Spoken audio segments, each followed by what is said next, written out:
ভারত সরকারের বাংলাদেশি রোগীদের জন্য চিকিৎসা ভিসা বন্ধের ঘোষণা, হাসপাতাল নির্মাণে চীন, সৌদি আরব ও তুরস্কের উদ্যোগ, এ থেকে বাংলাদেশের লাভবান হওয়ার সম্ভাবনা কতটুকু, এতে কি কি চ্যালেঞ্জ রয়েছে এবং আমাদের করণীয় কি এসব নিয়েই আমাদের আজকের অনুসন্ধান।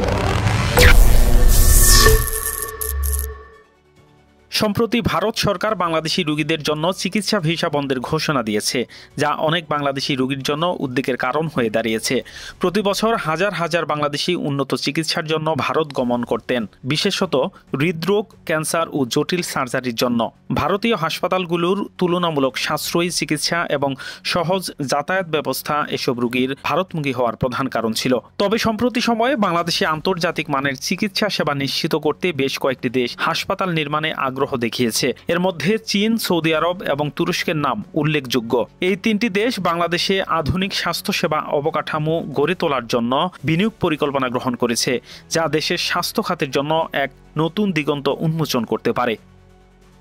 চীন বাংলাদেশে উচ্চ মানের হাসপাতাল নির্মাণের পরিকল্পনা হাতে নিয়েছে, যেখানে উন্নত প্রযুক্তি, বিশেষজ্ঞ ডাক্তার এবং আধুনিক চিকিৎসা সরঞ্জাম থাকবে। চীন বাংলাদেশ সম্পর্কের সৌহার্দ্যের ভিত্তিতে এই বিনিয়োগ বাংলাদেশি রোগীদের জন্য চিকিৎসা ব্যয় হ্রাস করতে এবং দেশের বাইরে চিকিৎসা নির্ভরতা কমাতে গুরুত্বপূর্ণ ভূমিকা রাখবে। সৌদি আরবের বিনিয়োগকারীরা ঢাকা সহ দেশের গুরুত্বপূর্ণ শহরগুলোতে আন্তর্জাতিক মানের হাসপাতাল স্থাপনের আগ্রহ প্রকাশ করেছে। বিশেষ করে সৌদি আরবের স্বাস্থ্য খাতের অভিজ্ঞতা কাজে লাগিয়ে বাংলাদেশে বিশেষায়িত চিকিৎসা সেবা চালু করার পরিকল্পনা রয়েছে। তুরস্কের সরকার ও বেসরকারি সংস্থাগুলো বাংলাদেশে হাসপাতাল নির্মাণের জন্য আগ্রহ দেখিয়েছে। তারা অত্যাধুনিক হাসপাতাল এবং মেডিকেল বিশ্ববিদ্যালয় স্থাপনের মাধ্যমে বাংলাদেশের স্বাস্থ্য খাতে দীর্ঘমেয়াদী উন্নয়ন ঘটানোর পরিকল্পনা করছে। এই তিন দেশের বিনিয়োগ বাংলাদেশের স্বাস্থ্যসেবা খাতকে বৈপ্লবিক পরিবর্তনের দিকে নিয়ে যেতে পারে। এর ফলে রোগীরা দেশেই উন্নত মানের চিকিৎসা সেবা পাবেন, চিকিৎসা ব্যয় কমবে এবং বিদেশগামী রোগীর সংখ্যা হ্রাস পাবে। স্থানীয় চিকিৎসকদের জন্য উন্নত প্রশিক্ষণ ও কর্মসংস্থানের সুযোগ সৃষ্টি হবে।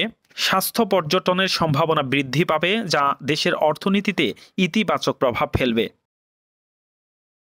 তবে এই উদ্যোগ বাস্তবায়নে বেশ কয়েকটি চ্যালেঞ্জ রয়েছে, যেমন দক্ষ জনবল তৈরি, উন্নত স্বাস্থ্য নীতির বাস্তবায়ন এবং রাজনৈতিক স্থিতিশীলতা। সরকার যদি যথাযথ পরিকল্পনা গ্রহণ করে এবং সংশ্লিষ্ট দেশগুলোর সঙ্গে সুসম্পর্ক বজায় রাখে, তবে বাংলাদেশ স্বাস্থ্য খাতে আত্মনির্ভরশীল হতে পারবে। দেশের স্বাস্থ্য খাতে এই উন্নয়ন উদ্যোগ বাস্তবায়িত হলে জনগণের জন্য উন্নত চিকিৎসা সেবা নিশ্চিত হবে এবং বাংলাদেশ আন্তর্জাতিক স্বাস্থ্য খাতে একটি শক্তিশালী অবস্থান তৈরি করতে পারবে।